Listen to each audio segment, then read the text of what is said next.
Memang etik itu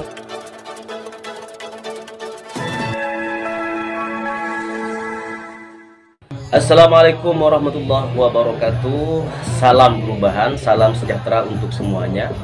Alhamdulillahirabbil alamin, alladzi qala fi kitabihil karim, wa innaka la'ala khuluqin azim. Allahumma shalli ala sayyidina Muhammadin wa ala alihi wa ashabihi ajma'in. Muhammadun bu'itsa liyutammima makarimal akhlak.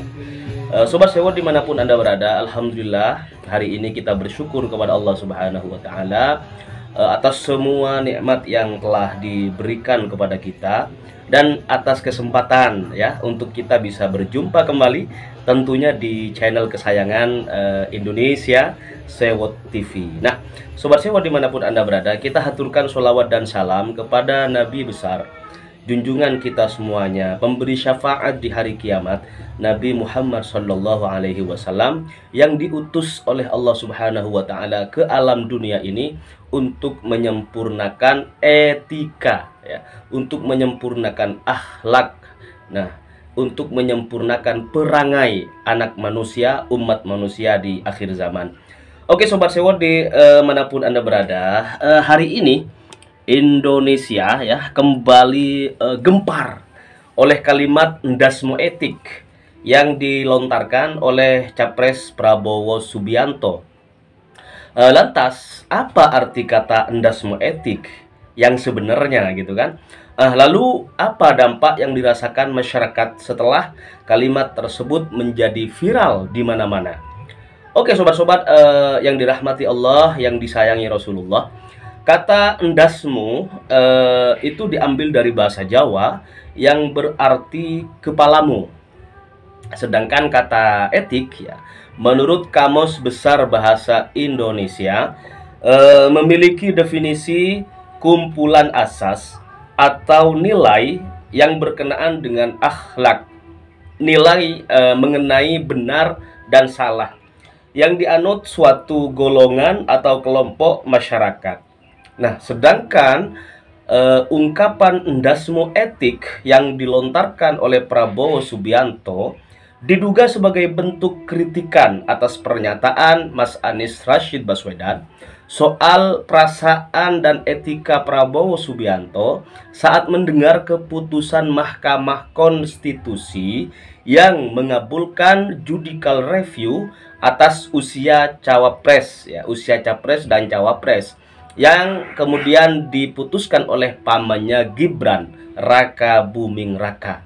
Nah, pada waktu debat pertama Pilpres kemarin, nampaknya Prabowo masih terngiang-ngiang ya atas pertanyaan Mas Anies Rashid Baswedan kepada beliau waktu debat Capres pertama di Gedung Komisi Pemilihan Umum Republik Indonesia. Ya, sampai-sampai rasa tak terima ya Prabowo Subianto itu dibawa-bawa dalam acara Rakornas tertutup ya Partai Gerindra ya, Rakornas yang dilakukan secara tertutup oleh rekan-rekan kubu Prabowo Subianto di Partai Gerindra. Sobat Sewot yang dirahmati Allah, disayangi Rasulullah, ini viral. Ndasmu etik tidak hanya menjadi sorotan publik, utamanya para pemimpin di negeri ini, karena kalimat tersebut dinilai akan menjadi presiden buruk bagi sikap moral generasi bangsa jika beberapa hari ke depan menjadi letupan yang diulang-ulang oleh anak bangsa. Tak heran jika hari ini teman-teman wartawan begitu antusias mempertanyakan bagaimana respon Mas Anies Rashid Baswedan soal ndasmu etik yang diucapkan oleh Bapak Prabowo Subianto di depan kader-kader Partai Gerindra ya, untuk meluapkan sebagian kekesalan hatinya pada pertanyaan Mas Anies Rashid Baswedan beberapa waktu lalu saat debat Capres pertama. Lalu apa jawaban Mas Anies Rashid Baswedan di depan rekan-rekan media? Oke, Sobat Sewot, inilah cuplikan jawaban Mas Anies Rashid Baswedan yang benar-benar mengguncang dunia, yang langsung dari Mas Anies Rashid Baswedan beberapa saat yang lalu. Oke, kita lihat dulu ya. Jadi memang benar mulainya dari kepala, dan dengan begitu yang di bawah akan ikut. Itu aja, cukup ya. Nah, Sobat Sewot dimanapun Anda berada, semoga selalu dirahmati oleh Allah. Semoga akhlak kita ini bisa setidaknya meniru sebagian kecil saja, nggak mungkin kalau sebagian besar, dari akhlak terbaik para guru-guru kita, para wali-wali Allah. Lebih-lebih kita bisa mencontoh keseharian Gusti Kanjeng Nabi Muhammad Rasulullah Shallallahu Alaihi Wasallam sebagai suri teladan yang baik. Nah, Sobat Sewot, sedikit saya ingin menyampaikan bahwa dulu kala gitu ya, ulama pernah membuat sebuah pernyataan tegas ini soal bagaimana sebuah negara, sebuah bangsa itu bisa kokoh apabila akhlak masyarakat di sebuah negara tersebut itu masih terjaga dengan baik. Kalimatnya seperti ini, Sobat Sewot. Wa innamal umamul akhlaqu ma baqiyat fa inhum dhahabat akhlaquhum dhahabu. Ulama sejak zaman dulu sudah meyakini bahwa sebuah bangsa, sebuah negara, sebuah sistem ini akan utuh ya, tetap di jalur yang benar, akan damai, akan sukses gitu loh. Apabila akhlak menjadi landasan, menjadi fondasi daripada sistem, daripada bangsa, daripada negara yang apa namanya ya, yang dianut, yang ditempatin oleh bangsa tersebut gitu kan. Nah, artinya sebuah bangsa ini akan utuh ya, akan damai, aman, berkeadilan apabila akhlak menjadi presiden di depan, akhlak menjadi menjadi naungan bagi tatanan hukum yang dibuat gitu loh. Nah, fa in hum dhahabat akhlaquhum dhahabu. Tetapi ketika bangsa itu moralnya sudah anjlok, dekadensi moralnya sudah hancur, maka dijamin kata ulama mereka akan bangsa ini akan pecah, hancur, dan bangsa ini tidak akan bermartabat kembali. Maka sangat disayangkan kalau kemudian kita sejak lama udah dibina oleh Wali Songo, oleh para kiai, para wali gitu kan, untuk kemudian benar-benar menjaga akhlak, menjaga etika moral baik kepada Allah Subhanahu wa taala, karena kita punya hubungan dengan Sang Pencipta, hablum minallah. Nah, menjaga hablum minallah ini tentu menjadi hal yang paling utama. Nah, kemudian kita harus menjaga etika moral gitu kan, setelah kepada Allah, kepada Rasulullah, setelah itu kepada kedua orang tua, setelah itu kepada sesama anak bangsa ya, tetangga, saudara, kerabat, dan lain sebagainya, teman, dan semuanya lah ya, sesama anak bangsa. Nah, kalau etika ini hari ini sedang viral bukan karena dikokohkan, bukan karena diarahkan menjadi lebih kuat etika bangsa, maka tentu ini sangat-sangat miris sekali gitu. Kita sangat prihatin sekali terhadap endasmo etik yang hari ini benar-benar viral sebagai produk ya, sebagai produk yang keluar gara-gara kekesalan ya, gara-gara misalnya hati nggak terima karena etik dibawa-bawa. Nah, kalau bukan etik, apalagi yang bisa Anda ingin berikan kepada bangsa Indonesia yang moralitasnya itu sudah sejak lama dibangun oleh para ulama, para kiai, para habaib. Nah, pendidikan moral ini sebenarnya harus juga semakin digalakkan untuk anak bangsa. Kenapa? Karena kita tahu, kita sadar bahwa Rasulullah Shallallahu Alaihi Wasallam, Nabi kita gitu kan, diutus ke alam dunia ini itu adalah untuk menyempurnakan moral, menyempurnakan akhlak.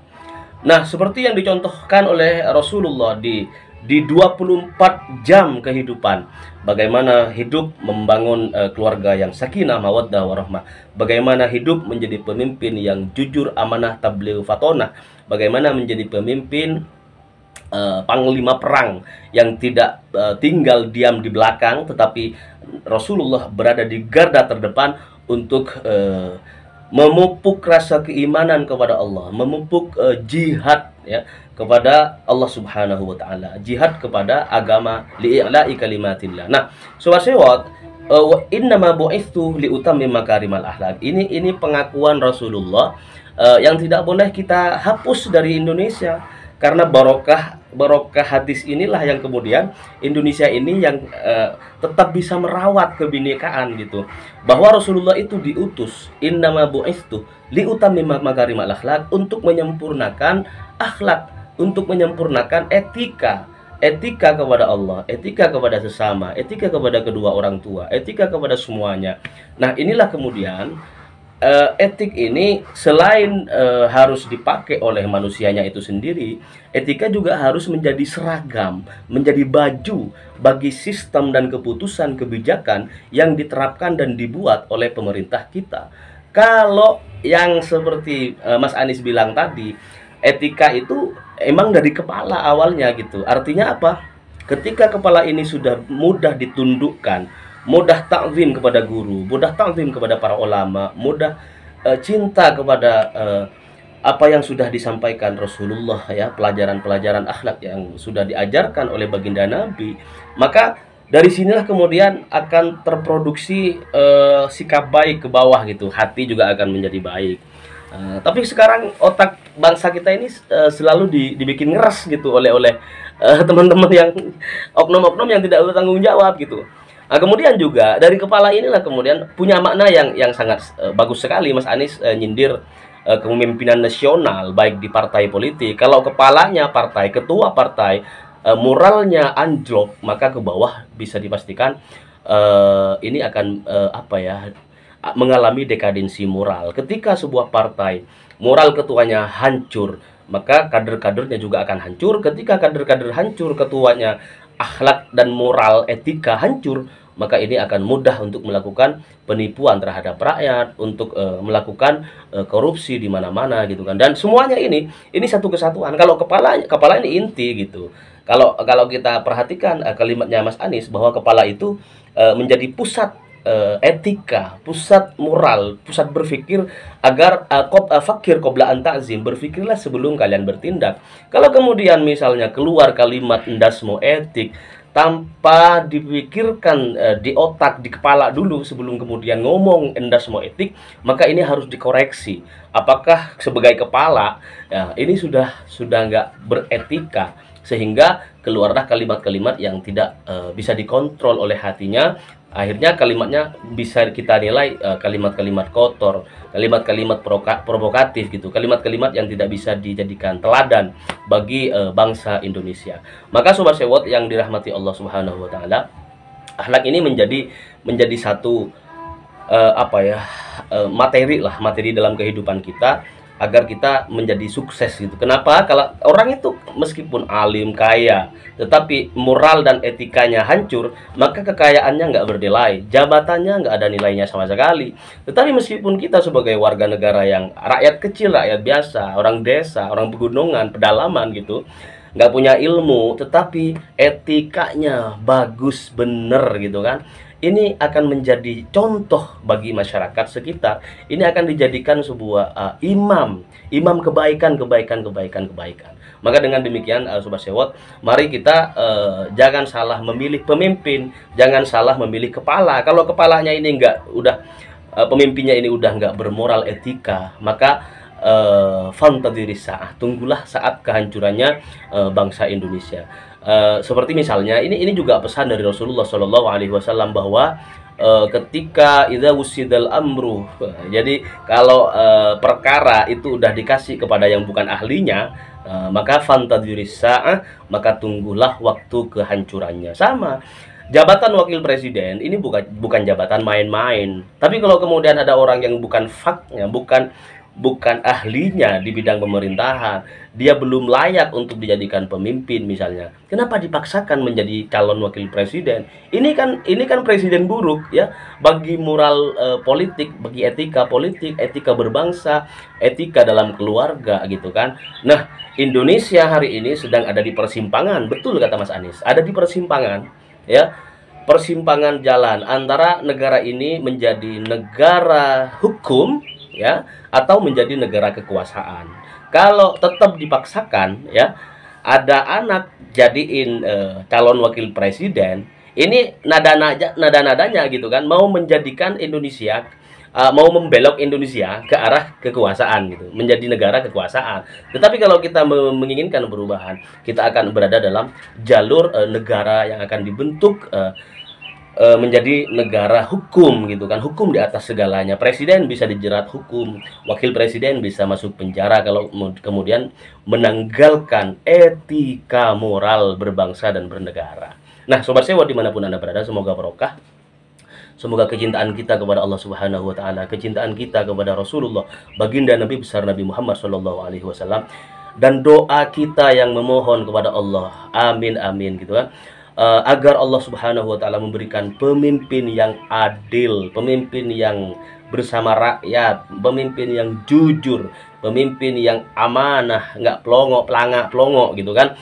Maka kita aminkan setiap doa ini, dan semoga Allah kabulkan hajat kita semuanya untuk perubahan Indonesia yang lebih baik, perubahan Indonesia yang lebih sejahtera, adil bagi semuanya. Tentunya bersama kita menangkan pasangan Anies Baswedan satu putaran insya Allah. Salam perubahan. Assalamualaikum warahmatullahi wabarakatuh.